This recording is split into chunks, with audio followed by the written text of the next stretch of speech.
শুনছেন? কথা ছিল, কাজের কথা। কৃতিকের কোনো হেলদোল নেই, অথচ ওরও একইভাবে ডাকলো বেশ কয়েকবার। পরক্ষণে মনে মনে বলল, আমি জানি, সজাগ থাকলেও সাড়া দেবেন না আপনি। আমারই ভুল, আগ বাড়িয়ে ডাকতে এসছি। ওরু যখন বিরক্ত হয়ে গাল ফুলিয়ে চলে যাচ্ছিল, তখনই আওয়াজ ভেসে আসলো কৃতিকের। সকালের হাসকি টোনে কৃতিক বলে, চোখ ভর্তি ঘুম আর মাথা ভর্তি শুধু তুই।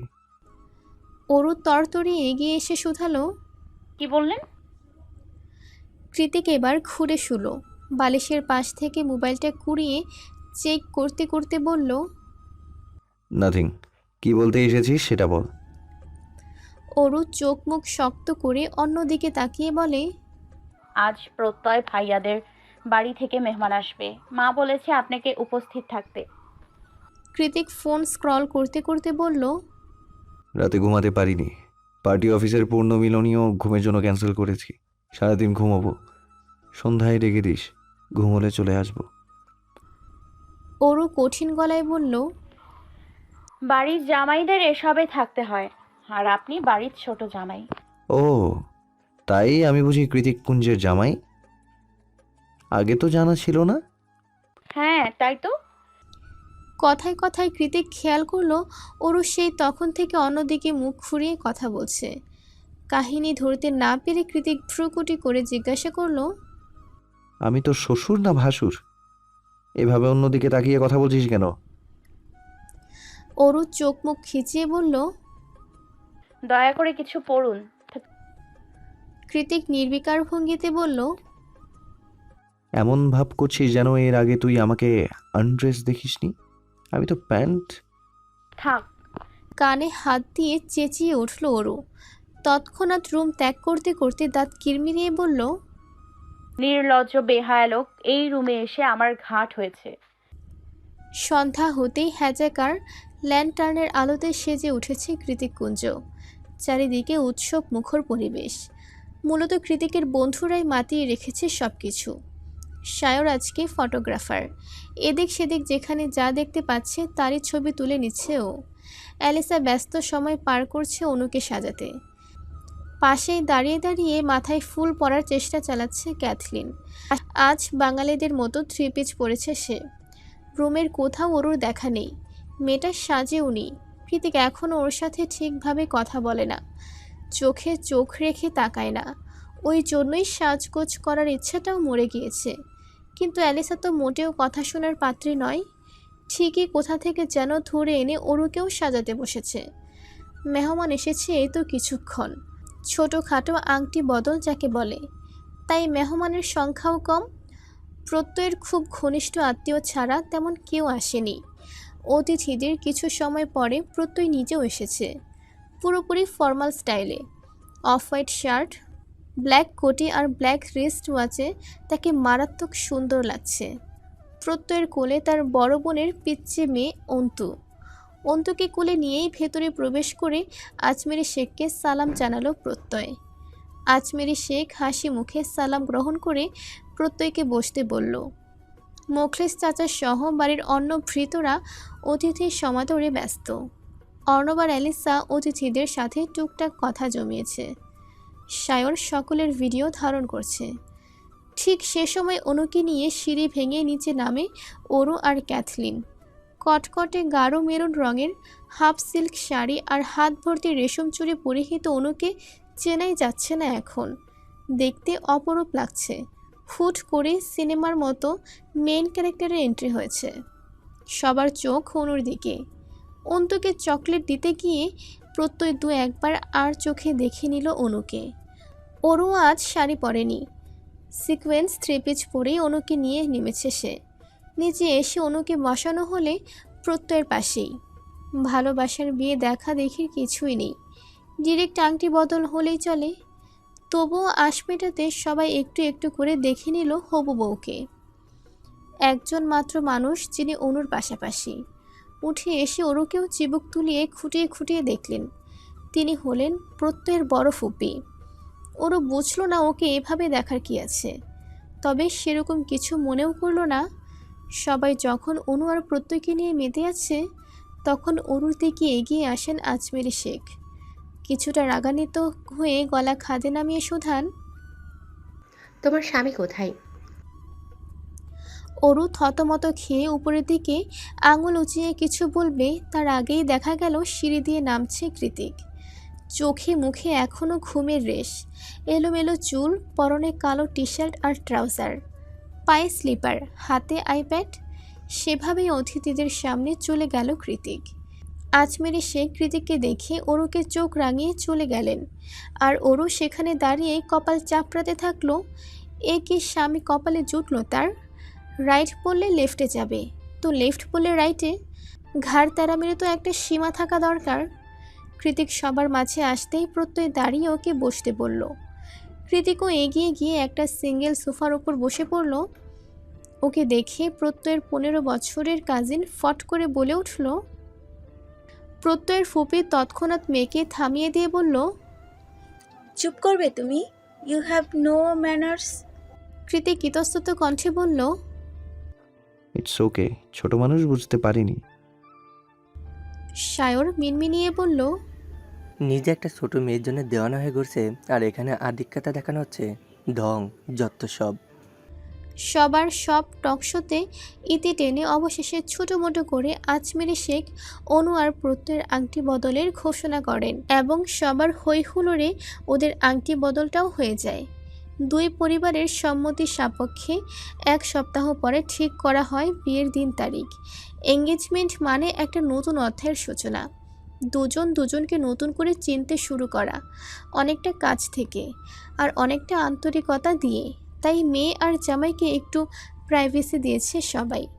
আলাদা কথা বলার জন্য ওদের ছাদে পাঠানো হয়েছে, আর নিচে আপাতত সবাই মিষ্টি মুখ করায় ব্যস্ত। প্রত্যয়ের ফুপি আজমেরি শেখের মুখে একটুখানি মিষ্টি পুড়ে দিয়ে হাসি মুখে বললেন, আপা, আমাদের তো আরো একটা আবদার বাকি রয়ে গেল। আজমেরি শেখ খানিকটা উৎসুক হয়ে শুধালেন, আমাদের আরো একজন ছেলে আছে, প্রত্যয়েরই চাচাতো ভাই। ওর নাম অমিত, নামকরা নোবেলিস্ট। কিছুদিন আগেই ছোটোখাটো একটা কার অ্যাক্সিডেন্ট হয়েছে দেখে আজ আসতে পারেনি। ও আসলে আপনার ছোট মেয়েকে খুব পছন্দ করে। অনু আর প্রত্যয়ের কথা বলা, আগে থেকেই ওরুর কথা বলা বলি করেছি আমরা। ছেলেটা অবশেষে কাউকে পছন্দ করেছে, তাই আবদার না করে থাকতে পারিনি। এখন আপনাদের মতামত। প্রত্যয়ের ফুপির কথা শেষ হতেই ঘর শুদ্ধ সবাই বিব্রত চাহনি নিক্ষেপ করলো কৃতিকের পানে। এতক্ষণ যাবৎ আইপ্যাড স্ক্রল করছিল, কিন্তু এই মুহূর্তে বাজ পাখির মতো তীক্ষ্ণ চাহনিতে চেয়ে আছে এক কোণে কাচুমাচু হয়ে দাঁড়িয়ে থাকা অরুর দিকে। অরু নিজেও এহেন প্রস্তাবে হতবাক, কিন্তু আপাতত ওর ভয় করছে, ভীষণ ভয়। কৃতিক না আবার বড়সড় ঝামেলা ভাদিয়ে বসে। চারিদিক কেমন থমথমে হয়ে আছে দেখে প্রত্যয়ের ফুপি আকবারই কিছু বলতে যাবেন, তার আগেই মুখের কথা কেড়ে নিয়ে শান্ত স্বরে কৃতিক বলে, অরু যে ভার্জিন না সেটা আপনার ভাতিজা জানে তো? কি? হতবিম্বল হয়ে গেলেন প্রত্যয়ের ফুপি। এইটুকু মেয়ে ভার্জিন না, তাও আবার এসব গোপনীয় কথা সবার মাঝে বসে বলছে তারই সৎ ভাই। কৃতিক চারিদিকে একবার চোখ বোলালো, তারপর উঠে গিয়ে সবার উদ্দেশ্যে বলল, এনজয় ইউর কোয়ালিটি টাইম। সবাইকে বিদায় জানিয়ে উপরে যেতে যেতে সবার সামনে অরুকে ডেকে কৃতিক বলল, অরু, এক্ষুনি উপরে আয়, এক্ষুনি মানে এক্ষুনি। অরু রুমে পা রাখার সঙ্গে সঙ্গে ওকে হ্যাচকা টান দিয়ে বিছানায় ছুঁড়ে মারল কৃতিক। শরীরের শক্তি ক্ষীণ, তার উপর এভাবে ছুঁড়ে মারাতে মারাত্মক ব্যথা পেল অরু। কৃতিকের সেদিকে খেয়াল নেই। গত কয়েকদিনের রাগ, হিংস্রতা সব একসাথে হয়ে মস্তিষ্কে জমা হয়েছে ওর। চোখ দুটোতে ভর করেছে রক্তিম তেজস্ক্রিয়তা, কপালের সবকটা রগ ফুলে আছে। অরু নিজেকে সামলে উঠে দাঁড়ালো। ও বুঝতে পারল না ওর দোষটা কোথায়, তাই ছাছিয়ে উঠে বলল, সমস্যা কি আপনার? যখন ইচ্ছে মারছেন, যখন ইচ্ছে অবহেলা করছেন, যখন ইচ্ছে কাছে টেনে নিচ্ছেন। কেন? কি করেছে আমি? কৃতিক জোর করে শক্ত হাতে অরুর ঠোঁটের লিপস্টিক ঘষে মুছতে মুছতে বলল, কতবার বলেছি অন্য কারো সামনে সাজবি না, কথা শুনিসনি। আমি মাত্র 1 মাস দূরে ছিলাম, এর মধ্যে অন্য নাগর জুটিয়ে ফেলেছিস। তারা এখন আমার বউয়ের জন্য আমার বাড়িতেই বিয়ের প্রস্তাব নিয়ে আসে। তোকে আজ আমি কি করব নিজেও জানি না। অরু কৃতিককে 2 হাতে ধাক্কা দিয়ে সরিয়ে বলল, কি করবেন আপনি? আমাকে মেরে ফেলবেন? মারুন, কাটুন, যা ইচ্ছে করুন। আপনার জন্য এমনিতেই মরা হয়ে আছি আমি, অথচ আপনাকে দেখুন কষ্ট দিয়েই যাচ্ছেন। তো দিয়েই যাচ্ছেন, কেন দিচ্ছেন তার কোনো উত্তর নেই। কি কষ্ট আমার বলুন, কেন এমন করছেন কেন? আবারও কৃতিকের শক্ত বুকে ধাক্কা খেয়ে চেঁচিয়ে উঠল অরু। আবারও কৃতিকের শক্ত বুকে ধাক্কা দিয়ে চেঁচিয়ে উঠল অরু। এবার আর নিজের ক্রোধটাকে সংবরণ করতে পারল না কৃতিক। ওর হাত দুটো নিজের মুঠোয় পুড়ে গলা ছেড়ে চিৎকার করে বলল, because I love you, damn it. Kritik এতই জোরে কথাটা বলেছে যে ওর গর্জন প্রতিধ্বনিত হচ্ছে মহলের প্রতিটি দেয়ালে। সেই সাথে হলরুমে বসে থাকা সকলে লাফিয়ে উঠেছে এহেন গর্জনে। অরুর নিজেরও এই মুহূর্তে থরথরিয়ে কাঁপছে। কৃতিক নিজের দাঁতে দাঁত পিষে অরুর মুখের কাছে মুখ এনে বলল, ইচ্ছে তো করছে মেরে মেরে নরম তুলতুলে গালগুলো রক্তাক্ত করে দিতে, কিন্তু না খেয়ে খেয়ে নিজের এমন হাল করেছিস, সেটা করতেও কলিজায় লাগছে। এদিকে রাগটাকেও কমাতে পারছি না। ও গড! অরু কৃতিকের চোখে চোখ রেখে কাঁদছে। কৃতিকও অরুর চোখের দিকে তাকিয়ে আছে। সেভাবেই খানিকক্ষণ তাকিয়ে থেকে খানিকটা শান্ত স্বরে বলে, অরু জবাব দেয় না, শুধু ঘুরে দাঁড়িয়ে নিজের পিঠে পড়ে থাকা লম্বা চুলগুলোকে একপাশে সরিয়ে দিয়ে চুপচাপ স্থির হয়ে থাকে। কৃতিকের রাগ সংযত করার জন্য অরু নিজেকে তার কাছে সমর্পণ করছে। ব্যাপারটা বোধগম্য হতেই একটানে ওর জামার ফিতেটা খুলে শক্ত হাতে ওর বাহু চেপে ধরে অরুর তুলতুলে কোমল উন্মুক্ত পৃষ্ঠদেশে ঝড়ের গতিতে মুখ ডুবিয়ে দিল কৃতিক। সন্ধ্যে রাতের মিটিমিটি শুকতারা ঢাকা পড়েছে মেঘের আড়ালে। চাঁদেরও একই অবস্থা। পেঁজা তুলোর মতন নরম শুভ্র মেঘের আড়ালে বারবার লুকিয়ে পড়ছে সে। মেঘের এই লুকোচুরি খেলায় পুরো রাস্তা জুড়ে কোমল আলো ছায়া বিরাজ করছে। এক নজরে দেখলে মনে হবে কেউ অবিন্যস্ত হাতে শিউলি ফুল ছড়িয়ে রেখেছে পুরো রাস্তার আনাচে কানাচে। গলির মোড় থেকে সেও শিউলি ফুলের রাস্তা দ্রুত পায়ে মারিয়ে মাত্রই কৃতিক কুঞ্জে প্রবেশ করল নীলিমা। ওর পরনে কালো পাড়ের খয়েরি তাঁতের শাড়ি। শাড়ি পরার খুব একটা অভ্যেস নেই নীলিমার, ওই জন্যই বারবার মনে হচ্ছে খুলে খুলে যাচ্ছে। একদিক থেকে চুল সামলাচ্ছে তো একদিক থেকে শাড়ি আলগোছে কুচে সামলাতে সামলাতেই মহলে প্রবেশ করে নীলিমা। ঠিক সেই মুহূর্তে আচমকা ক্যামেরার ফ্ল্যাশে ঝিল করে উঠল ওর 2 চোখ। হঠাৎ আলোক রশ্মির তীক্ষ্ণতা সামলাতে না পেরে নীলিমার চোখ মুখ কুঁচকে দাঁড়িয়ে পড়ল তৎক্ষণাৎ। ওদিকে নীলিমা দাঁড়িয়ে পড়তেই চোখের সামনে এসে কেউ একজন আফসোসের সুরে বলল, গেল গেল, রাগিনী রাগে ক্যামেরাটা জ্বলছে গেল। এতক্ষণে নীলিমা বেশ সামলেছে নিজেকে। সামলাতে গিয়ে সামনের ব্যক্তির কথা কর্ণকুহরে পৌঁছাতেই তড়াক করে চোখ খুলে নিল ও। চোখ খোলা মাত্রই সেদিনের সেই বাদলটাকে আবারও দেখতে পেয়ে দাঁত খিচিয়ে ও বলল, সায়র নীলিমার কথায় পাত্তা না দিয়ে বলল, এঙ্গেজমেন্ট খাওয়া দাওয়া সব শেষ, এখন কি সবার ফেলে রাখা জুটা চাটা খেতে এসেছো নাকি? লোকটার কথায় মেজাজ চড়া হয়ে গেল নীলিমার। ও কটমটিয়ে বলল, দরকার পড়লে তাই খাওয়াবো, তবুও আপনার মতো অমন চিকনালি হব না। ফটোগ্রাফারওয়ালার মতো থাকুন, যান গিয়ে ওখানে ডেকোরেশনের ছবি তুলুন। নীলিমা কথার পাছে সায়র ভাব নিয়ে নিজের উপর থেকে নিচ অবধি আঙুলের ইশারা করে গম্ভীর গলায় বলল, ইটস কল্ড মডেলিং ফিগার। এটা মেনটেন করতে আমাকে কত ডায়েট করতে হয় তা তুমি জানো? নীলিমা মুখ ঝামটি দিয়ে সায়রকে পাশ কাটিয়ে যেতে যেতে বলল, জানতেও চাইছি না, রাস্তা ছাড়েন তো। সায়র তৎক্ষণাৎ বাদ সেধে উদ্বিগ্ন কণ্ঠে বলে ওঠে, আরে আরে, ওদিকে কোথায় যাচ্ছ? সেটাও আপনাকে বলতে হবে? ওদিকে যেও না, অরু তার হাজবেন্ডের রাগ কমাচ্ছে, তুমি গেলে ডিস্টার্ব হবে। সায়রের কথায় সিঁড়ির মাঝে আটকে গেল নীলিমার পা দুটো। ও সেখান থেকেই ঘাড় ঘুরিয়ে বিরক্তির নজরে সায়রের দিকে চেয়ে মনে মনে বলে, লোকটা শুধু বাদর নয়, পাগলও বটে। নইলে নিখিল ভাইয়ের লোকটা শুধু বাদর নয়, পাগলও বটে। নইলে নিখিল ভাইয়ের শোকে যে ওরু সেই কবে থেকে ডিপ্রেশনে ডুবে আছে, বলে কি না সে নাকি স্বামীর রাগ ভাঙাচ্ছে। যেখানে নিখিল ভাই নাই সেখানে স্বামী কি আকাশ চিরে বের হবে? আশ্চর্য। নীলিমা সেই তখন থেকে একধানে তাকিয়ে আছে। তার টের পেয়ে সায়র চিবুক আঙুল বোলাতে বোলাতে মিটিমিটি হেসে বলে, ক্রাশ খেলে নাকি? অবশ্য সবাই খায়, তুমি নতুন কিছু নও। যাও, তোমার ক্রাশ রিকোয়েস্ট অ্যাকসেপ্টেড। তারপর নিজেই নিজেকে বাহবা দেওয়ার মতো করে বলল। নীলিমা ফোঁস করে একটা নিঃশ্বাস ছেড়ে আবারও সিঁড়ি ভেঙে উপরে যেতে পেছনে ঘুরে বলল, আপনি একটা পাগল, সেই সাথেও। সায়র পেছন দিক থেকে সামান্য মাথা চুলকে বিড়বিড়িয়ে বলল। নো ম্যাটার, সবাই বলে। দোতলায় গিয়ে করিডোরে দাঁড়িয়েই অরুর নাম ধরে ডাকতে শুরু করলো নীলিমা।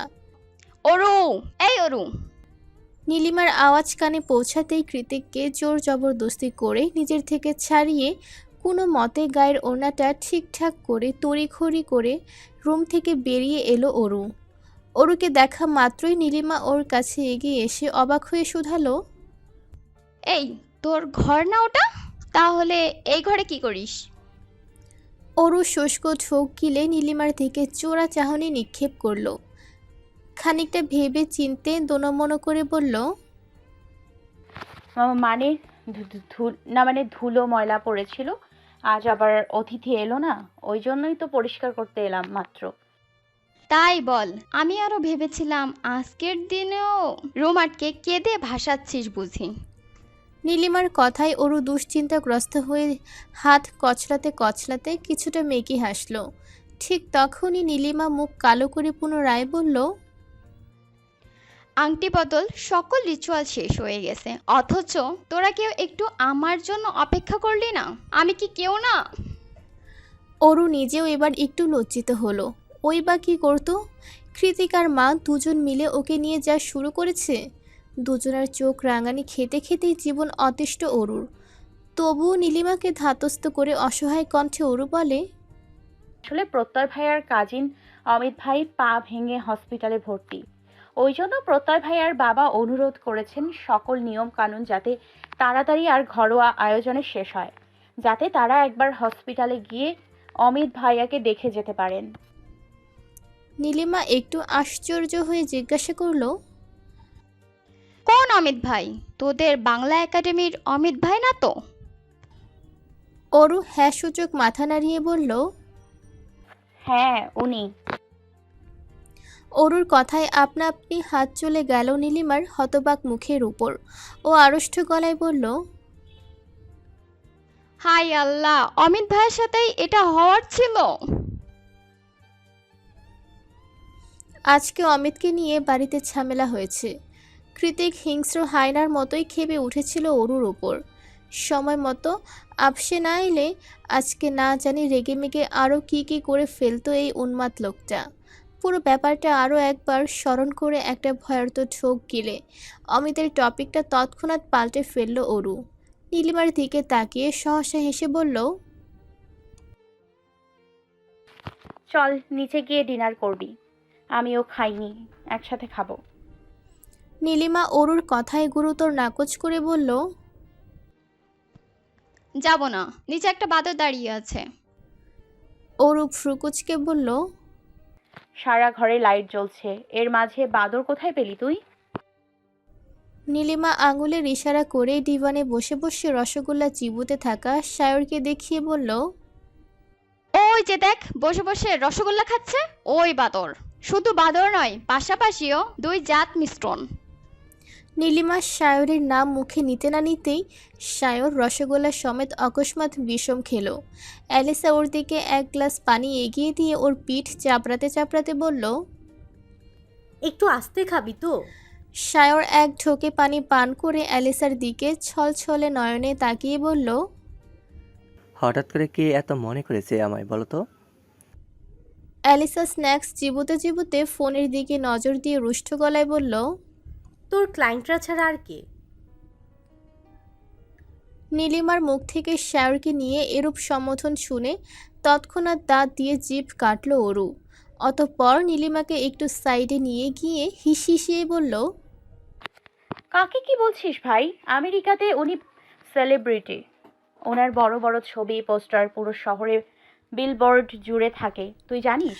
নীলিমা ঠোঁট বাঁকিয়ে ভেঙচি কেটে অরুর কথায় পুরো দস্তর অনাগ্রহ প্রকাশ করে বলল, সে যাই হোক, কিন্তু এই সেলিব্রিটি বাদর তোদের বাসায় কি করে?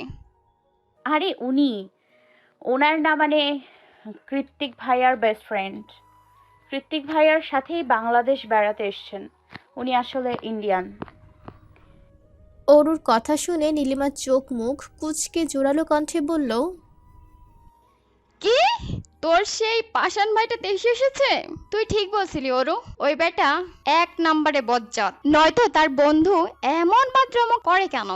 বিদেশে বসে এই সব হনুমানদের সাথে মিশে মিশেই তো তোর ভাই গোল্লাই গেছে। নীলিমা ভাষণের মতো করে গলা উঁচিয়ে কৃতিকের 14 গোষ্ঠী উদ্ধার করার আগেই নিজের সর্বশক্তি দিয়ে ওর মুখ চেপে ধরল অরু। তারপর ওকে টেনে হিঁচড়ে নিয়ে নিচে যেতে যেতে চিবিয়ে চিবিয়ে বলল, নীলিমার বাচ্চারে থাম এবার। এমনিতেই সন্ধ্যা থেকে আমার উপর দিয়ে ঝড় বয়ে যাচ্ছে, এখন আবার তুই তুফান বয়ে আনিস না। প্রত্যয় আর অনুর বিয়েটা পারিবারিকভাবেই বেশ ঘটা করে আয়োজন করার প্রস্তুতি নেওয়া হচ্ছে। তবে পরিবারের থেকেও এক ধাপ এগিয়ে কৃতিকের বন্ধু মহল। এই বিয়ে নিয়ে তাদের উচ্ছ্বাসের কোনো ঠিক ঠিকানা নেই। যেহেতু অরু কৃতিকের বিয়েটা অনাকাঙ্ক্ষিত আর বিরলভাবে হয়েছে, সেহেতু অনু প্রত্যয়ের বিয়েতে প্রি ওয়েডিং পার্টি থেকে শুরু করে মেহেন্দির রং খেলা, হলুদ সব রকম আনুষ্ঠানিকতা করে তবেই বিয়ের স্বাদ পুরোপুরি আস্বাদন করবে ওরা। বিয়ের মাত্র 1 সপ্তাহ বাকি, আর সামনে এত এত আয়োজন। সেই কথা মাথায় রেখে ওরা সকলে রেডি সেডি হয়ে বেরিয়েছে শপিং করার উদ্দেশ্যে। ওদের এক এক জনার ভাবসাব দেখে মনে হচ্ছে পুরো শপিং মলটাই আজ ওরা তুলে নিয়ে ফিরবে কৃতিকগঞ্জে। পরন্ত বিকেল, রৌদ্রতাপ কম এসেছে কিছুটা। চারিদিকে নাতিশীতোষ্ণ গোমট হাওয়া বইছে। এর মাঝেই বাড়ির পুরাতন সদস্য ব্ল্যাক ক্যাডিলাকের সামনে হাজির হয়েছে। অ্যালিসা, অর্ণব, শায়র, ক্যাথলিন, অনু আর মোখলেস চাচা। প্রত্যয় ওদের বাড়ি থেকে সরাসরি শপিং মলে আসবে। একটু পর অরুও হাজির হবে ওদের মাঝে। অরুকে গাড়ির নিকট এগিয়ে আসতে দেখে শায়র চোখ ছোট ছোট বানিয়ে ভ্রুকুঞ্চিত করে বলল, আরে হিটলারের বউ, তুমি এখানে কেন? আমাদেরকে যাত্রাপথে মাঝ রাস্তায় উড়িয়ে দেওয়ার শখ হয়েছে তোমার? তুমি চাচ্ছ শপিং মলে না গিয়ে আমরা সরাসরি উপরে চলে যাই, তাই তো? শায়রের ধমক খেয়ে ঠোঁট উল্টে অনুর দিকে অসহায় দৃষ্টিপাত করে অরু বলে, আপা দেখান। অনু উদ্বিগ্ন হয়ে শুধালো, হ্যাঁ রে অরু, কৃতিক ভাইয়া কি যাবে না আমাদের সাথে? অরু বিরক্ত হয়ে রুষ্ট আওয়াজে বলল, আশ্চর্য, তোরা সবাই এমন ভাব করছিস যেন আমি স্বয়ং জায়ান্ট কৃত্তিক। উনি কি করবেন না করবেন আমি কিভাবে বলবো? তাছাড়া উনি কি আমার সাথে সব কথা শেয়ার করে? তোদের কি মনে হয়? অনু বলতে চাইল, তাহলে জায়ান কৃতিকের মতো এমন অসাধু পুরুষের জন্য এত পাগল হওয়ারই বা কি ছিল? কিন্তু ও সেসব বলল না, বরং অরুর কথায় ফোঁস করে একটা নিঃশ্বাস ছেড়ে দাঁড়িয়ে রইল চুপচাপ। ওদিকে অ্যালিসা সকলকে ডেকে বলল, হয়েছে, আর গবেষণা করতে হবে না, ওই যে জেকে আসছে। অ্যালিসার কথা শুনে ঘুরে গেটের দিকে দৃষ্টি নিক্ষিপ্ত করলো সকলে। দেখলো আঙুলের টাকায় বাইকের চাবি ঘুরাতে ঘুরাতে এদিকেই এগিয়ে আসছে কৃতিক। পরনে off white full sleeve T shirt আর সাথে ম্যাচিং ওভারসাইজ অফ হোয়াইট প্যান্টে তাকে আজ আদতে কাল্পনিক গ্রিক গডের মতোই সুদর্শন লাগছে। ঘাড় ছুঁই ছুঁই চুলগুলোকে সেট করার জন্য মাথায় লাগিয়ে রেখেছে ব্যাকেট হ্যাট। পরনের সব কিছু ধবধবে সাদা হলেও মুখটা কালো আর গম্ভীর হয়ে আছে কৃতিকের। গভর্নিং বডির সদস্য হিসেবে জেকে গ্রুপে জয়েন করার ইচ্ছে ছিল আজকেই। সে হিসেবে গভর্নিং বডির অন্য সদস্যদেরও আমন্ত্রণ জানানো হয়েছিল তাদের নতুন বসের জয়েনিং মিটিংয়ে। কত কত ইম্পর্টেন্ট ক্লায়েন্টদের ইনভাইট করা হয়েছিল, অথচ এই বদের হাড্ডি বন্ধুগুলোর জন্য অফিসিয়াল সব প্ল্যান ক্যান্সেল। কাজকর্ম ঠিকিয়ে তুলে এখন এদের সাথে না চাইতেও শপিংয়ে বেরোতে হচ্ছে কৃতিককে। কৃতিক যতক্ষণে গাড়ির কাছে এসেছে ততক্ষণে সিট ভাগাভাগি নিয়ে ঝগড়া লাগিয়ে দিয়েছে ওরা। অরু আর অনু দু বোন শুকনো মুখে দাঁড়িয়ে বড়দের ঝগড়া দেখছে। অ্যালিসা অর্ণব পুরো দস্তর যুদ্ধ লাগিয়েছে সিট নিয়ে। দেখলে কে বলবে এরা কাপল? একজন যে আরেকজনের প্রাণ ভোমরা। ওদের ঝগড়াঝাটির মাঝখানে শাওর একটুখানি মাথা চুলকে বলল, মোকলেস চাচাকে না নিলেই তো হয়। অ্যালিসা তৎক্ষণাৎ খ্যাপাটে কণ্ঠে বলল, খবরদার, মোকলেস চাচাকে আমার ভালো লেগেছে, ওনাকে আমি শপিং করিয়ে দেব। অর্ণব দাঁত খিঁচে বলল, এতই যদি চাচাকে ভালো লাগে তাহলে আমি কে, হ্যাঁ? অতঃপর মোকলেস চাচার দিকে তাকিয়ে অর্ণব কটমটিয়ে বলে, এই চাচা, আপনি জানতো আপনাকে নেওয়া হবে না, ভাগুন। মোকলেস চাচা অপ্রস্তুত হেসে বলল, তবুও আপনার শপিংয়ে যেতে হবে, তাই তো? শায়রের কথার পাছে কৃতিক এগিয়ে এসে রাশভারী আওয়াজে শুধালো। কি হয়েছে? শায়র পিছনে ঘুরে কৃতিককে দেখতে পেয়ে বিরক্ত হয়ে বলল, জায়গার সংকট, তোর বউকে নিতে পারছি না, সরি।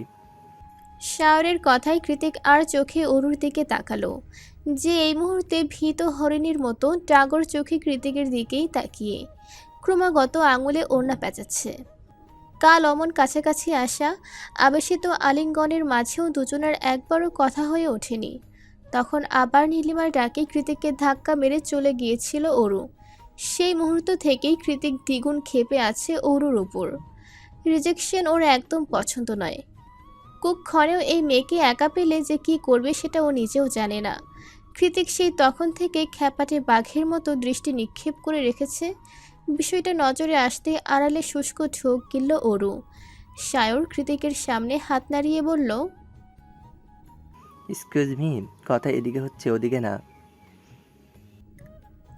কৃতিক গমগমে আওয়াজে বলল, অরুকে রেখে তোরা চলে যা, আর অরু একটু পরে আসুক, আমি প্রত্যয়কে বলে দিচ্ছি ও অনুকে পিক করে নেবে।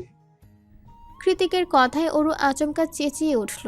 কয়েক কদম পিছিয়ে গিয়ে ভয়ার্ত গলায় বলল, না আপা, আমি ওনার সাথে যাব না, আমার ভয় করছে। শায়র ক্যাথলিনের দিকে তাকিয়ে বলল, ক্যাট, তাহলে তুমি যাও জ্যাকের সাথে। শায়রের কথা শুনে তৎক্ষণাৎ অ্যালিসার পেছনে লুকিয়ে পড়ল ক্যাথলিন। সেবার চুল কাটার ঘটনার পর থেকেই কৃতিককে ভূতের মতো ভয় পায় ক্যাথলিন। সেই ভয়ঙ্কর রূপ দেখার পর কৃতিকের সাথে কথা বলা তো দূরে থাক, ওর চোখের দিকে পর্যন্ত চোখ তুলে তাকানোর সাহস পায় না মেয়েটা। আর ওকে কিনা বলা হচ্ছে সেই যমরাজের সাথে বাইকে বসতে, অসম্ভব। কৃতিকের চেঁচামেচি, অতিরিক্ত কথা মোটেই পছন্দ নয়। এখন এই মুহূর্তে ওদের সবার বাঘ পিতনটায় মেজাজ চড়ে উঠল ওর। নিজের বিগ্রাণু মেজাজটাকে সংবরণ করতে না পেরে সহসা ধমকে উঠল কৃতিক। কি বলেছি কানে যায়নি? অরু, বাইকে বস, রাইট নাও। এবার আর ওরা অপেক্ষা করে না, বরং কৃতিকের কথা মতো অরু আর অনুকে রেখে তৎক্ষণাৎ গাড়ি নিয়ে বেরিয়ে যায় কৃতিক কুঞ্জের গেট দিয়ে। অনুও প্রত্যয়ের জন্য অপেক্ষা করবে বলে অরুকে রেখে বাড়ির ভেতর চলে গেল। পাছে শুধু অসহায়ের মতো পড়ে রইল একলা অরু। ওর ভীত সন্ত্রস্ত চাহনি দেখে মনে হচ্ছে কেউ বাঘের খাঁচায় হরিণ শাবক আমানত রেখে গেছে, আর সেই জীবনপণ অসহায় হরিণী শাবকখানা ও নিচেই। কি ব্যাপার, দাঁড়িয়ে আছিস কেন? কৃতিকের ভরাটাও যে কম্পিত হয়ে ওঠে অরুর এইটুকুনি তনু শরীর। ও মাথা উঁচিয়ে মিনমিনিয়ে বলে, আপনাকে ভয় করছে। আমি কি বাঘ নাকি ভাল্লুক? কি কাছে এলে তোকে খেয়ে ফেলবো কোনটা? কৃতিকের কথায় অরু নিশ্চুপ, নির্বিকার ওর ভঙ্গিমা। ওর এহেন নীরবতা দেখে কৃতিক শান্ত স্বরে বলল, কিছু বলেছি অরু? তুই আসবি নাকি আমি আসবো, কোনটা? অরু তৎক্ষণাৎ বাদ সেধে দ্রুত পায়ে কৃতিকের নিকট এগিয়ে যেতে যেতে বলল, না থাক, আহ। ওরও কাছাকাছি আসার সঙ্গে সঙ্গে ওর নরম তুলতুলে মোলায়েম হাতটা খপ করে নিজের শক্ত হাতে চেপে ধরল কৃতিক। ওর হাতের বাঁধন এতটাই শক্ত ছিল যে চোখ মুখ খিচিয়ে মৃদু আর্তনাদ করে উঠল ওরু। লাগছে, ছাড়ুন। কৃতিক ছাড়ে না, উল্টে ওরুকে বাইকের সাথে চেপে ধরে নিজের মুখটা ওরুর দিকে বাড়িয়ে দাঁত দিয়ে দাঁত পিষে কৃতিক বলে, how fucking dare you Aru! কাল আমাকে ধাক্কা মারার সাহস কোথায় পেলি তুই? কতবার বলেছি তোকে আমার রিজেকশন একদম পছন্দ নয়। আদর করতে চাইলে চুপচাপ সেটা করতে দিবি, চুমু খেতে চাইলে চুপচাপ সেটা খেতে দিবি। তখন আমাকে ডিস্টার্ব করার দুঃসাহস দেখাবি না। প্রথমবার গাড়িতে বসে যা যা শিখিয়েছিলাম এর মধ্যে ভুলে গিয়েছিস? ওরু অশ্রুসিক্ত চোখের পাতায় পলক ফেলে, 2 ফোঁটা নোনা জল ছেড়ে দিয়ে আড়ষ্ট গলায় বলল, ছাড়ুন না, ব্যথা লাগছে, কষ্ট হচ্ছে তো আমার। অরুর ভেজা চোখ আর কম্পিত ঠোঁটের শিহরণ দেখে মুহূর্তে স্বাভাবিক হয়ে উঠল কৃতিকের শক্ত চোয়াল। 2 চোখের অগ্নিস্ফুলিঙ্গ দপ করে নিভে গিয়ে ঘনীভূত হলো তীব্র কামনা। অরুর কেঁপে ওঠা নরম তুলতুলে ঠোঁটজোড়া চৌম্বকীয় আকর্ষণে টানছে ওকে। এই ভীত সন্ত্রস্ত ডাগর চোখ, এই কম্পিত ঠোঁট, এই অভিমানী পান পাতার মতো স্নিগ্ধ মুখ, এই লতানো ছোট্ট শরীর, এসবের মাঝেই বারবার আটকে যায় কৃতিক। ক্রোধান্বিত মস্তিষ্কটা শান্ত নীর হয়ে যায় মুহূর্তেই। তীব্র মাদকতা মিশিয়ে হৃদয়ে ঢেউ তুলে কামনার প্লাবন। মাঝে মাঝে কৃতিকের মনে হয় এ কোনো সাধারণ অষ্টাদশী নয়, বরং এ মেয়ে মায়াবিনী, জাদুকরিণী, হৃদয় হরণী, যার ছোঁয়া তো দূরে থাক, উষ্ণ চাহনিতেও জলোচ্ছ্বাসের সূত্রপাত হয় বছর 30 ম্যাচিউরিটি খ্যাত হৃদগহীনে। কৃতিক সেই তখন থেকে একইভাবে তাকিয়ে আছে, নিষ্প্রভ ওর চাহনি, একবার পলকও ফেলছে না। সামান্য চোখের চাহনি দিয়ে যেন অরু সুপ্ত নারী সত্তাকে ক্রমশ জাগ্রত করছে নির্লজ্জ লোকটা। ওর কামুক চোখের চাহনিতে বারে বারে আড়ষ্ট হয়ে যাচ্ছে অরু। ব্যাপারটা লজ্জাজনক। অরু লজ্জা পেল ভীষণ। সহসা অন্যদিকে চোখ ঘুরিয়ে জড়তা মিশ্র কণ্ঠে বলল, চলুন যাওয়া যাক। অরুর কথায় ভ্রম কেটে গেল কৃতিকের। সময় পেরিয়ে যাচ্ছে, অথচ ওরা এখানে দাঁড়িয়ে আছে। ব্যাপারটা বোধগম্য হতেই চিরাচরিত ফর্মে ফিরে এসে নিজের হ্যাট, মোবাইল, সিগারেট, ওয়ালেট সব কিছু অরুকে বুঝিয়ে দিয়ে হেলমেট পরে বাইকে বসে পড়ল কৃতিক। অরুও নিঃসংকোচে কৃতিকের কাঁধে হাত রেখে বসে পড়ল বাইকে। অরু বসার সঙ্গে সঙ্গে কৃতিক বলে ওঠে, ধরে বস। কৃতিকের কথায় অরু এবার নিজের হাতের বাঁধন শক্ত করল কিছুটা। পর মুহূর্তেই সাই সাই আওয়াজ তুলে কৃতিক কুঞ্জের বিশাল গেট ছাড়িয়ে বেরিয়ে গেল ইয়ামাহা খচিত ব্র্যান্ডেড বাইকটা। এই পুরো কাহিনী দোতলার বারান্দা থেকে সূক্ষ্ম নজরে পরখ করল অরুর মামাতো ভাই রেজা। পরক্ষণে ব্যতিগ্রস্ত হাতে আঙুল চালালো মোবাইলে। কাউকে মেসেজ করলো বোধহয়। সন্ধে 7:30। সোডিয়াম আর চলন্ত গাড়ির উজ্জ্বল আলোয় আলোকিত ঢাকা শহর। শপিং কমপ্লেক্সের 3 তলা জুড়ে বিশাল ক্যাফটেরিয়া, তার একপাশেই ঠাঁই লাগানো বিস্তার দেওয়াল। সেখান থেকে সামান্য উঁকি দিলে পাখির চোখে পুরো শহরটা দেখা যায়। রাতের শহরের লাল নীল সোনালি চকচকে আলো বাদ দিলে ঢাকা শহরের সবচেয়ে বেশি যা দেখা যায় তা হলো ট্রাফিক জ্যাম।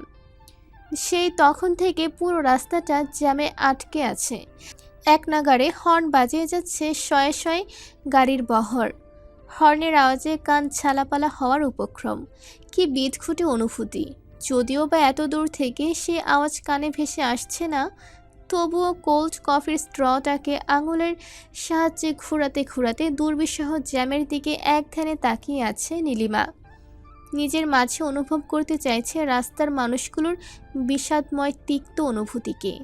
সেই তখন থেকে একইভাবে বাইরে তাকিয়ে আছে দেখে তিথি এবার ডেকে উঠল ওকে।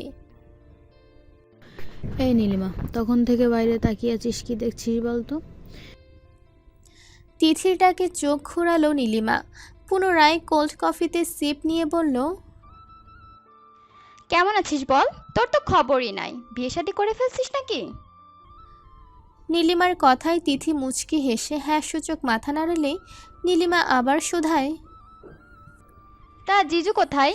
এবার তিথি আঙুলের ইশারায় কাউকে দেখাবে তার আগেই নীলিমার চোখ গেল তিথির পেছনে এক আগন্তুকের দিকে, যে এই মুহূর্তে চিকেন ফ্রাই আর কোকের ট্রে হাতে নিয়ে এদিক ওদিক তাকিয়ে ফাঁকা সিট খুঁজে ভীষণ ব্যস্ত। এখানেও পাগলু?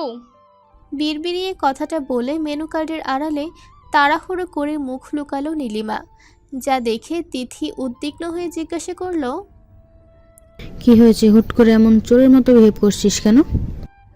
নীলিমা হিসিয়ে বলে, চুপ কর, বিদেশি বাদরটা এদিকেই আসছে, একবার দেখে ফেললে বক বক করে মাথা খেয়ে ফেলবে।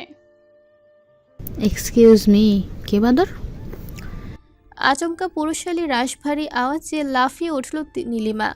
থতমত খেয়ে মুখের সামনে মেনু কার্ডটা সরাতেই দৃষ্টি স্থাপন হলো সায়রের কুচকানো ভ্রুর ভাঁজে। সায়র নীলিমার পাশেই বসেছে, যার দরুন মেনু কার্ডটা সরাতে চকিতে পেছনে সরে গেল নীলিমা। কোনো মতে নিজের ভয়টাকে আড়াল করে চোখে মুখে মিথ্যে আত্মবিশ্বাস ধরে রেখে তেতো গলায় নীলিমা বলল, আপনি এখানে কি করছেন? এটা আমার সিট, চোখে দেখতে পারছেন না? সায়র এগিয়ে গিয়ে নীলিমার কফিতে একটা সিপ দিয়ে বলল, দেখো দেখি কোথায় লেখা আছে এটা তোমার সিট। আমি যতদূর জানি সিটটা ক্যাফের কর্তৃপক্ষের এবং এটা সকল কাস্টমারের জন্য বরাদ্দ। মানুষের জিনিসকে নিজে বলা বন্ধ করো লোভী মেয়ে। কোন দিন না অন্যের জামাইকে দেখে বলো এই জামাই আমার। তিলকে তাল আর ককে কলিকাতা বানিয়ে ফেলবার এক আশ্চর্য ক্ষমতা রয়েছে সায়রের মাঝে, সেটা বেশ ভালো মতোই টের পেল নীলিমা। তাই আপাতত কিছু না বলে অগত্যায় চুমুক দিল কফিতে। সায়র কিঞ্চিত বাঁকা হেসে বলল, হাউ ইজ ইট? মানে? সায়র কফির স্ট্রটাকে ইশারা করে বলল, আমার লিপস টেস্ট। নীলিমার এতক্ষণে মাথায় ঘুরলো একটু আগে এই একই স্ট্র দিয়ে সায়র ওর কফি পান করেছে, আর এখন ও নিজেও খেলো। ব্যাপারটা বোধগম্য হতেই টিস্যু দিয়ে নিজের ঠোঁট মুছতে মুছতে নীলিমা নাক মুখ কুঁচকে বলল, অসভ্য লোক, কি চাই আপনার? আপাতত এক চুমুক কফি নিয়ে সেটাকে কুলকুচি করে সরাসরি তোমার মুখে পুরে দিতে চাই। সায়রের এমন বিদঘুটে কথায় গা গুলিয়ে এলো নীলিমার। ও অনেকটা বিরক্ত হয়ে বলল, আপনি আসলে একটা পাগলু, পচা বাসি নষ্ট উচ্ছিষ্ট সব আপনি। প্রতি উত্তরে সায়র আরও গা জ্বালানো কিছু কথা ছুড়বে তার আগেই নীলিমার নাম ধরে ডেকে ওঠে অরু। নীলিমা পেছনে চেয়ে অরুকে দেখে আশ্চর্য কণ্ঠে বলে, অরু তুই? অরু তুই? অরু এগিয়ে এসে সহসা হেসে বলে, আপাদের বিয়ের শপিংয়ে এসছি। তুই? বাকি কথা বাড়ানোর আগে ওর সাথে চোখাচোখি হলো তিথির।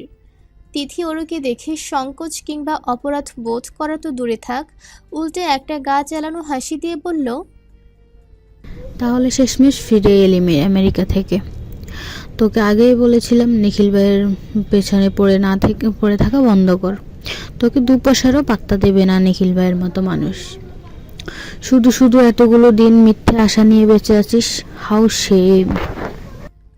নীলিমা তৎক্ষণাৎ তিথিকে মাঝপথে থামিয়ে দিয়ে বলল, থামবি তুই তিথি? অরুর মনটা এমনিতেই ভালো যাচ্ছে না। অরু এবার মুখ খুলল, তিথির দিকে তাকিয়ে শক্ত গলায় বলল, তোকে কে বলেছে আমি মিথ্যে আশায় বেঁচে আছি? আমাকে দেখে কোন দিক দিয়ে তোর অসুখী মনে হচ্ছে? তিথি তাচ্ছিল্য করে হেসে বলল, দেখতেই তো পাচ্ছি শুকিয়ে কাঠ হয়ে গিয়েছিস। কিছু বুঝি না ভেবেছিস? ওদের তর্কের ফাঁকে বাম হাত ঝুঁকিয়ে অরুর দিকে ঘুরে আশ্চর্য হয়ে সায়র শুধালো, জেকের মতো আজ তো একটা প্রায় জীবন উপস্থিত থাকতে তুমি আবার কার জন্য শুকিয়ে গেলে হে লোকেশি? সবার উদ্ভট কথা শুনে আহাম্মকের মতো ফেলিয়ে তাকিয়ে আছে অরু, প্রস্তুতি নিচ্ছে নতুন উদ্যমী তিথিকে কিছু বলার। ঠিক সেই সময়ে সবার আকর্ষণ কেড়ে নিয়ে বয়োজ্যেষ্ঠ একজন ওদের মাঝে চলে এসে তিথির কাঁধে নিঃসংকোচে হাত রেখে বলল, হ্যালো এভরিওয়ান, কি অবস্থা সবার? লোকটা স্মার্ট, বেশভূষা দেখেই বোঝা যাচ্ছে বেশ ধনাঢ্যশালী ব্যক্তি হবে হয়তো। তবে বয়সে ওদের চেয়ে চোখ বুজে কয়েক গুণ বড় তো হবেই। সায়র লোকটাকে দেখে জোরপূর্বক হেসে বলল। কে আপনি দাদু? তিথি তৎক্ষণাৎ লোকটার বেড়ে ওঠা ভুঁড়িতে আবেশিত হাত ছুঁয়ে একগাল হেসে বলল।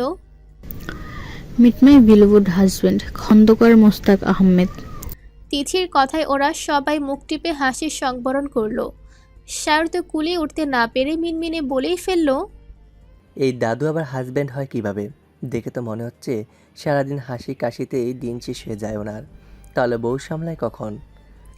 সায়র নীলিমার পাশে বসা ছিল বিধায় নীলিমা ওর উরুতে চিমটি কেটে সহসা থামিয়ে দিয়ে বলল।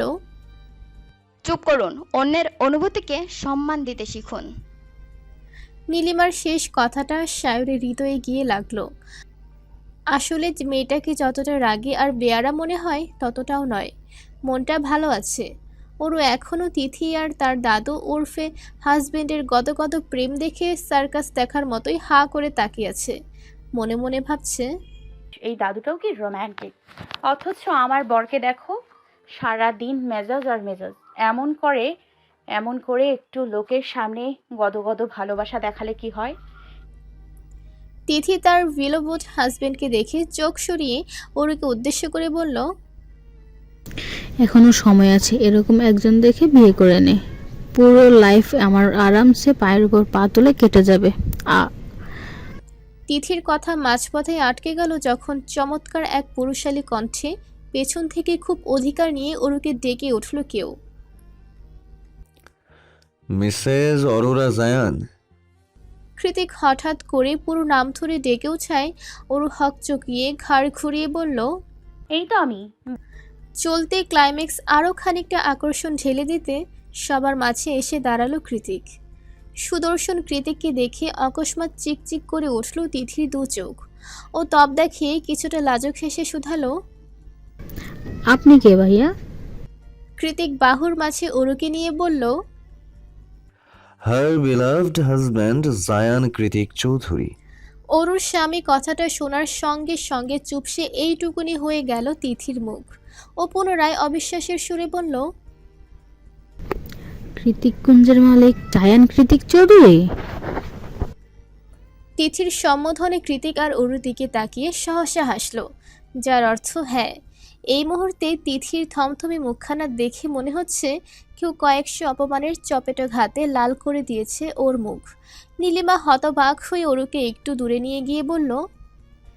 জাওয়ান কৃতিক চৌধুরী না তোর সৎ ভাই? অরু হ্যাসূচক মাথা নাড়ালো। তাহলে হাজবেন্ড কি করে হলো? অরু নির্বিকার ভঙ্গিতে বলল। বিয়ে করেছে তাই হাজবেন্ড হয়েছে। নীলিমা হাঁসফাঁস করতে করতে বলল। আমি না কিছুই মিলাতে পারছি না ওরু। তুই তো সেদিনও নিখিল ভাইয়ের জন্য কান্নাকাটি করছিলি, তাকে ছাড়া নাকি তুই আর কাউকে জীবনে ভাবতে পারিস না, তাহলে হঠাৎ? অরু ঠোঁট উল্টে ভ্রু কুচকে বলল। কেবল আমি নিখিল ভাইয়ের জন্য কেঁদেছি, আমি তো ওনার জন্য কাঁদছিলাম। অরু চোখ দিয়ে ইশারা করে দেখালো কৃতিককে। নীলিমা হতবিহ্বল কণ্ঠে বলল। কি? তুই ওনার জন্য কাঁদছিলি? অরু ঠোঁট ফুলিয়ে হ্যাসূচক মাথা নাড়ালো। নীলিমা পুনরায় বলে। উনি কেন তোকে হঠাৎ বিয়ে করতে গেল, আর তুই বা কি করে? না মানে আসলে কি বলতো, সবকিছুই আমার মাথার উপর দিয়ে যাচ্ছে। আচ্ছা ওরু, উনি কি আসলেই তোকে নিজের ইচ্ছায় বিয়ে করেছে? মানে উনি কি তোর সত্যিকারের আপন স্বামী? অরু নাসূচক মাথা নাড়িয়ে কৃতিকের দিকে অভিমানী চোখে তাকিয়ে বলল। নিজ ইচ্ছেতে নয়, বরং জোর করে বিয়ে করেছে, নির্দয় পাষাণ লোক একটা। অরুর কথা শুনে নীলিমা হা হয়ে গেল। হতবিহ্বল কণ্ঠে শুধালো। কি বলিস? ওনার মতো মানুষ তোর মতো পুচকি মেয়েকে জোর করে বিয়ে করে নিল? আমি সত্যি এখনো কনফিউজড ওরু, কি এমন আছে তোর মাঝে? অরু ফোঁস করে একটা নিঃশ্বাস ছেড়ে বলল। জানি না, ওনাকে গিয়ে জিজ্ঞেস কর। আচ্ছা তুই ওনাকে ভালোবাসিস? নীলিমার কথায় অরু তাকায় কৃতিকের দিকে, যে এই মুহূর্তে সায়র আর অর্ণবের সাথে কফিতে মন দিয়েছে। অরু এইভাবে তাকিয়ে আছে দেখে হুট করে চোখাচোখি হয়ে গেল দুজনার। অরু তৎক্ষণাৎ চোখ নামিয়ে মুচকি হেসে হ্যাঁ সূচক মাথা নাড়ালো। নীলিমা কৌতূহল বশত শুধালো। আর উনি? অরু জবাব দেয়, উনি কখনো মুখে ভালোবাসি বলেন না, তবে ওনার মহাসমুদ্রের মতো গভীর ভালোবাসা স্পষ্ট উপলব্ধি করি আমি। যে ভালোবাসার অতলে যাওয়ার সাধ্যি আমার নেই, আছে শুধু এক সমুদ্র ভালোবাসায় নিরন্তর সাঁতার কেটে বেড়ানোর অদম্য ইচ্ছে। আমি বুঝতে পারি উনি আমার জন্য ঠিক কতটা উন্মাদ। ওনার পাগলের মতো ভালোবাসা, এতগুলো বছরের অপেক্ষা, সবার আড়ালে দিনের পর দিন আমাকে ছায়ার মতো আঁকলে রাখা, আমার কষ্টে নিজেকে ভেঙে চুরে ফেলার মতো যন্ত্রণাদায়ক কাজগুলো আমাকে ওনার প্রেমে পড়তে বাধ্য করেছে নীলিমা। আর যখন সত্যি সত্যি প্রেমে পড়ে গেলাম, তখন আমিও বুঝলাম সত্যিকারের প্রেম পড়লে ঠিক কতটা পড়তে হয়, কতটা যন্ত্রণা সহ্য করতে হয়। আমি সবটা সহ্য করেছি, ওই জন্যই হয়তো এখন এই মুহূর্তে উনি আমার কাছে রয়েছেন। এখনের এই জায়ান্ট কৃতিক আর একান্ত গোপনীয় আমার জায়ান্ট কৃতিকের মাঝে রাত দিন ফারাক। ওনার না বলা গোপন ভালোবাসায় এতটাই আবিষ্ট আমি যে আর কারোর হাজারবার উচ্চারিত ভালোবাসায়ও এখন আর পোষাবে না আমার নীলিমা, সত্যিই পোষাবে না। এক নাগারে কথাগুলো শেষ করে আবারও কৃতিকের পানে দৃষ্টি নিক্ষেপণ করে অরু, যে এই মুহূর্তে গভীর মনোযোগে ফোন স্ক্রল করছে। আবার মাঝে মাঝে অরুর দিকে তাকিয়ে দক্ষ অভিভাবকের মতো পর্যবেক্ষণ করছে অরুর গতিবিধি।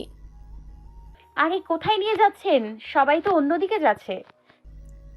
শপিং শেষ করে বাড়ি যাওয়ার পথে মাঝ রাস্তায় হঠাৎ বাইকের টার্ন অন্যদিকে ঘোরানোর সঙ্গে সঙ্গে এক প্রকার চেঁচিয়ে উঠল অরু।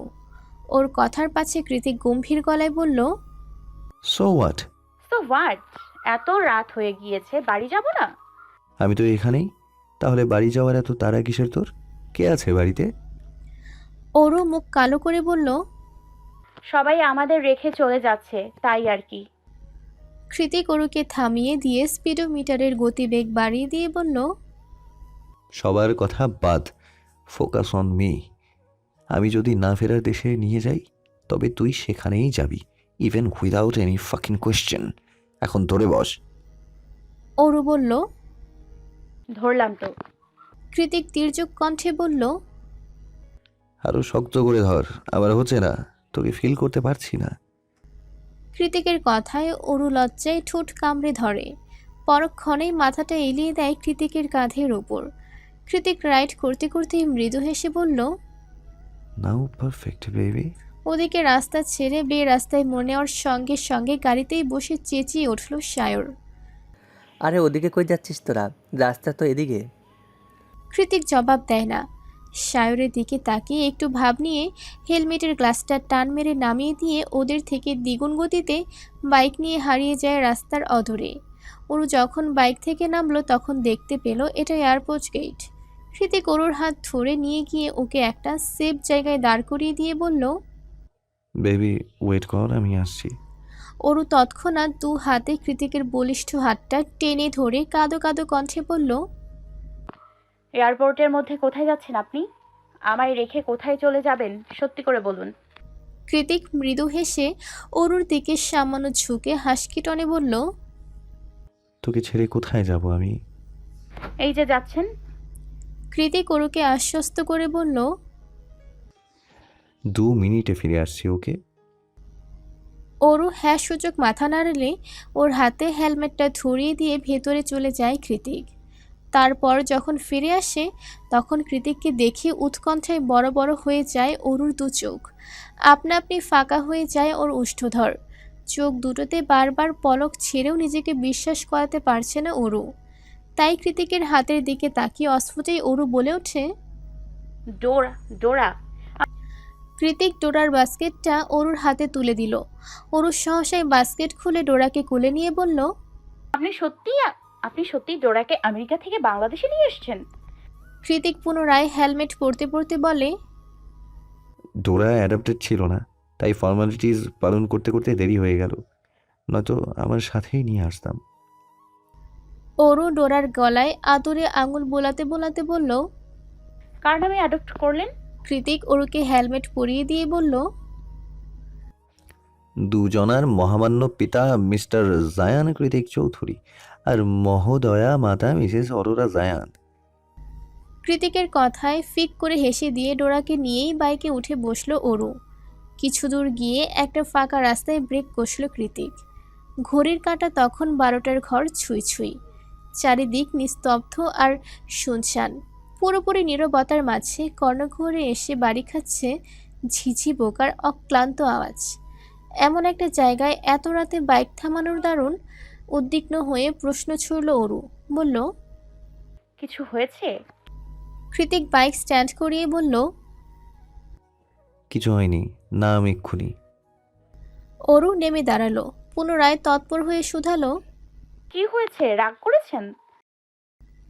কৃতিক জবাব না দিয়ে নিজেই বাইকে হেলান দিয়ে অরুকে টান মেরে নিজের কাছে নিয়ে এলো। কৃতিকের কর্মকাণ্ডে অরু বিস্ময় হতবাক ও আশ্চর্য বনে গিয়ে বলল, কি করছেন? কৃতিক এক টানে অরুর চুলের গার্ডারটা খুলে ওর চুলগুলো বাঁধনহারা করে দেয়। অতঃপর হিসিয়ে বলে, দেনা পাওনা শোধ করছি, যেটা এয়ারপোর্ট বসেই করতাম। তোর ডোরাকে এনে দিয়েছি, এবার আমি যা চাইবো সেটা তুই আমাকে দিবি। অরু কৃতিকের বাঁধনের মধ্যে থেকে কাইকুই করে বলে ওঠে, ছাড়ুন, এটা মাঝ রাস্তা। চুপচাপ আমার কাজ করতে দে, নয়তো সারা রাতেও ছাড়া পাবি না। অরু গলা খাদে নামিয়ে বলল, কি করবেন আপনি? কৃতিক অরুকে আরও কিছুটা নিজের দিকে টেনে নিয়ে এসে বলল, আগে আমাকে তুমি করে বল, তারপর করছি। অরু চোখ মুখ কুঁচকে বলল, পারবো না। তুমি? জাস্ট সে তুমি। কৃতিকের করা আদেশ। তার উপর মাঝ রাস্তায় এভাবে আষ্টে পৃষ্ঠে জড়িয়ে ধরে দাঁড়িয়ে আছে। অগত্যায় উপায়ন্তর না পেয়ে অরু বলেওছে। কৃতিক পুনরায় বলে, আবার বল। অরু কাপা স্বরে বলল। কৃতিক অরুর গলায় নাক খুঁজতে খুঁজতে বলল, বারবার বল হার্টবিট। তোর মুখে তুমি ডাক শুনলে পাগল হয়ে যাই আমি। যখন আমি খুব রেগে যাব তখন তুই এই ট্রিক্সটা প্রয়োগ করতে পারিস, আমি শান্ত হয়ে যাব, প্রমিস। কৃতিকের ভালোবাসায় কাতর অরু। পা দুটো ভেঙে আসছে। কোনো মতেই কৃতিকের উপর নিজের শরীরের ভার ছেড়ে দিয়ে দাঁড়িয়ে আছে ও। কিন্তু কৃতিকের বোধ হয় সেটাও সহ্য হলো না। ও তৎক্ষণাৎ ঘুরে গিয়ে অরুকে তুলে বাইকের সিটে বসিয়ে দিয়ে তড়িৎ বেগে নিজের অথল ডুবিয়ে দিল অরুর নরম তুলতুলে ওষ্ঠধরের ফাঁকে। কৃতিকের হঠাৎ পদক্ষেপে কেঁপে উঠল অরু।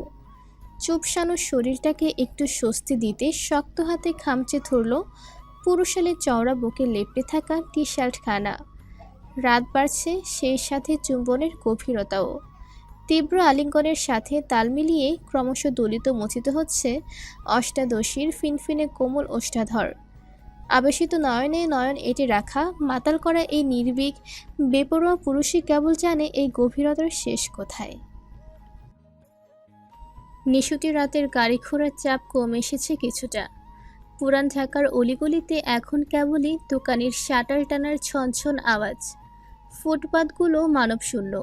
পথচারী যারা আছেন তারাও দ্রুত পদচারণ বাড়ি ফেরার পায়তারা করছেন। কৃতিকের বন্ধুমহল কেনাকাটা শেষ করে বাড়িতে ফিরলেও অনু আর প্রত্যয়ের বাড়ি বড়দের জন্য উপহার সামগ্রী কিনতে কিনতে সন্ধ্যা গড়িয়ে মাঝরাতে গিয়ে ঠেকেছে। আজ বহুদিন বাদে আবারও ওরা হাতে হাত ধরে বাবল টিয়ের সিপ নিয়েছে। আমেরিকাতে বসে দুজন দুটো জারে টি পান করলেও এখন সময় ভিন্ন। অতএব প্রত্যয়ের ঘোর আপত্তি আলাদা করে বাবল টি নেওয়ার। ও যদি খায় তবে অনুটা থেকেই খাবে। অনুয়া আর বাদশাধিনী কোনো রূপ বাকবি তণ্ডা ছাড়াই প্রত্যয়ের সাথে ভাগাভাগি করে নিয়েছে পছন্দের বাবল টি। এরপর দুজনে হাতে হাত ধরে হাতের ছিলে বসে একটা প্রাণোচ্ছল সুন্দর সন্ধ্যা পার করেই মাত্রই বাড়ির গলিতে প্রবেশ করলো ওরা। প্রত্যয় মনোযোগী ভঙ্গিতে ড্রাইভ করছে, আর অনু কেনাকাটার লিস্টগুলো আরও একবার মিলিয়ে নিচ্ছে। আজমিরি শেখ অসুস্থ মানুষ, তার উপর কোম্পানির চেয়ারউইম্যান। এত কিছু সামলানোর পর কেনাকাটা কিংবা বাড়তি ঝামেলার চাপ মায়ের উপর পড়ুক সেটা মোটেই চায় না অনু। ওই জন্যই আজ নিজের বিয়ের শপিংয়ে নিজেরই আসতে হলো ওকে। এছাড়া কৃতিকের বন্ধুরাও সবাই যথেষ্ট দায়িত্ব পালন করছে। দায়িত্ব নিয়ে অনু আর প্রত্যয়ের বিয়ের জন্য সকল কেনাকাটা তারাই করছে। এমনকি বাড়ির পুরাতন কেয়ারটেকার মোখলেস চাচাকে পর্যন্ত নিয়ে এসেছে, যাতে টুকি কোনো কিছু বাদ না পড়ে। এসবের পেছনে অবশ্য অ্যালিসার অবদান সর্বাগ্যে। মেয়েটা আসলেই সর্বদিকে পটু। কি না জানে সে? ক্যারাটে, বক্সিং, মেকআপ, পকার প্লে, রান্নাবান্না, ঘর গোছানো, অর্ণবের প্রফেশনাল কাজে সাহায্য করা, এখন আবার কর্পোরেট সেক্টরে চাকরির জন্য অ্যাপ্লাই করছে। হয়তো কনফার্ম হয়েও যাবে খুব শীঘ্রই। এত গুণ সম্পন্ন মেয়ে অ্যালিসাকে বিশ্লেষণ করলো এক কথায় কি বলা যায়? অনেক একটু ভাবে, পরক্ষণেই মনে মনে আওড়ায়, মেবি মিস্টার পারফেক্টের ফিমেল ভার্সনই হলো এলিসা। এসে পড়েছি। প্রত্যয়ের কথায় ভাবনার সুতো ছিঁড়ল অনুর। ও চোখ উঁচিয়ে দেখল গাড়িটা কৃতিক কুঞ্জের সামনে দাঁড়িয়ে। প্রত্যয় অনুর দিকে তাকিয়ে বলল, পিছনে ব্যাগগুলো মোখলেস চাচা নিয়ে যাবে, তুমি একাই চলে যাও। প্রত্যয়ের কথায় হ্যাঁ সূচক মাথা নাড়িয়ে সহসা নেমে গিয়ে বাড়ির দিকে হাঁটা দিল অনু। ঠিক তখনই পিছু রেখে প্রত্যয় বলে, এই যে বউ। নতুন সম্বোধন, সেই সাথে চমকপ্রদ শিহরণ। অনু থমকালো, অতঃপর ঘাড় ঘুরিয়ে প্রত্যয়কে শুধালো, কিছু বলবেন? প্রত্যয় হ্যাঁ সূচক মাথা নাড়িয়ে একটা 2x2 ইঞ্চি সাইজের চৌকা বক্স অনুর দিকে এগিয়ে দিল। জিনিসটা কি বুঝতে না পেরে অনু ইতস্তত বোধ করে বলল, কি আছে এতে? প্রত্যয় অনুর হাতে বক্সটা ধরিয়ে দিয়ে বলল, তোমার স্বপ্ন, তবে এইটা এখন খোলা যাবে না, আমাদের বিয়ে পরে খুলব। এখন এটাকে নিয়ে সুন্দর করে আলমারিতে তুলে রাখবে, সাবধান ভুলেও যাতে হারিয়ে না যায়। প্রত্যয় এমনভাবে সতর্কবাণী প্রয়োগ করেছে যে নিজের কৌতূহল দমাতে হিমশিম খেতে হচ্ছে অনুর। দুষ্টু মনটা বারবার লাফিয়ে উঠে বলছে, এক্ষুনি খুলে ফেল, দেখিনি এইটুকুনি বক্সের ভিতর কি এমন স্বপ্ন জমা রেখেছে প্রত্যয়। পরক্ষণে ভদ্র সভ্য সংযমী মনটা হাত গুটিয়ে বলে ওঠে, মোটেই না, উনি যেহেতু বলেছেন বিয়ের পরে খুলতে, তাহলে সেটাই হবে। এই কদিনের জন্য সানন্দে ধৈর্য ধরবো আমি। অনু বক্সের উপরিভাগে হাত দিয়ে স্পর্শ করতে করতেই অন্দরমহলে প্রবেশ করে। পুরোপুরি মনোযোগ ওই ছোট্ট বক্সের দিকে নিবদ্ধ থাকায় সামনে এগোতে গিয়ে হুট করেই কারো শক্ত বাহুতে ধাক্কা খেয়ে 2 কদম পিছিয়ে গেল অনু। ধাক্কার জোরটা বেশ ভালোই ছিল। এমতাবস্থায় প্রচণ্ড ব্যথায় চোখ খিজিয়ে সামনে দৃষ্টিপাত করলো অনু। দেখল ওর থেকে কয়েক সেন্টিমিটার দূরত্বে দাঁড়িয়ে আগে ফুঁসছে রেজা। রেজা কি তাহলে হসপিটাল থেকে বাড়িতে না গিয়ে সোজা কৃতিক কুঞ্জে ফিরল? কিন্তু কেন?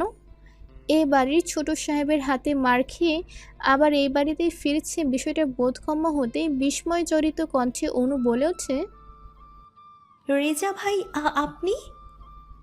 রেজা কাঠ কাঠ গলায় জবাব দিল তৎক্ষণাৎ, তোমার সৎ ভাই আমাদের তোমার বিয়ে খেতে আমন্ত্রণ জানিয়েছে অনু। যে অনুকে সে ছোট্টবেলা থেকে বিয়ে করার স্বপ্ন দেখে এসেছি, সেই অনুর বিয়ে খেতে, ভাবতে পারছো? অনুর মুখ চুপসে গেল। কিছুটা শান্ত গলায় বলল, দেখুন রেজা ভাই, আপনাকে ভাই ব্যতীত অন্য কোনো নজরে কখনোই দেখিনি। না আপনার সাথে আমার কোনো কালে সহজ কথোপকথন হয়েছে, তাহলে স্বপ্নটা দেখলেন কোথা থেকে? আর বাকি রইল বিয়ের কথা, ওটা আপনার মাই সারা জীবন আপনার মস্তিষ্কে ব্যাকটেরিয়ার মতো প্রয়োগ করেছে, যার ফলস্বরূপ আপনি আমাকে নিয়ে দিবা স্বপ্ন দেখে এসেছেন। অনুর শান্ত গলায় কড়া তিরস্কারে রেজার কপালে ক্রূর ভাঁজ প্রতিস্থাপিত হলো। ও রুষ্ট কণ্ঠে বলল, জায়ান কৃতিকের আস্কারায় এত কিছু বলছো তো, আজকে দেখো জায়ান কৃতিকের কি হাল হয়। সাথে অবশ্য তোমার বোনটাও ফাঁসবে। কাল সকালের মধ্যে জায়ান কৃতিকের মান সম্মান যদি আমি ধুলোয় মিশিয়ে না দিয়েছি, তবে আমার নামও রেজা নয়। রেজার কথায় অনু আতঙ্কিত হলো না, উল্টে গলার জোর বাড়িয়ে বলল, প্রথমত আমার মা এই বিয়েতে মত না দিলে অন্য কারো আশকারায় আমার কিছু যায় আসতো না রেজা ভাই। আপনার ফুপি সরাসরি বিয়েটা দিচ্ছেন, তাই আশকারা তো একটু পাবই বলুন। আর জায়ান কৃতিককে সম্মানের কথা বলছেন, সে তো সমাজেরই পরোয়া করে না, সম্মান তো দূর ছাই। উল্টে তার পিছনে কলকাঠি নেড়ে আপনি কতটা সেফ থাকবেন সেটা নিয়ে আপনি আপাতত দুশ্চিন্তাগ্রস্ত। রেজা অনুর দিকে 2 কদম এগিয়ে এসে একটা তাচ্ছিলের হাসি দিয়ে বলল, আমার হাত ঠিক কতটা লম্বা তা তুমি কল্পনাও করতে পারবে না অনু। তোমাকে আমি দেখে নেব। কাল প্রেসের লোকেরা এসে যখন বাড়ি ভর্তি করে ফেলবে, একই প্রশ্নে মাথা খারাপ করে দেবে যে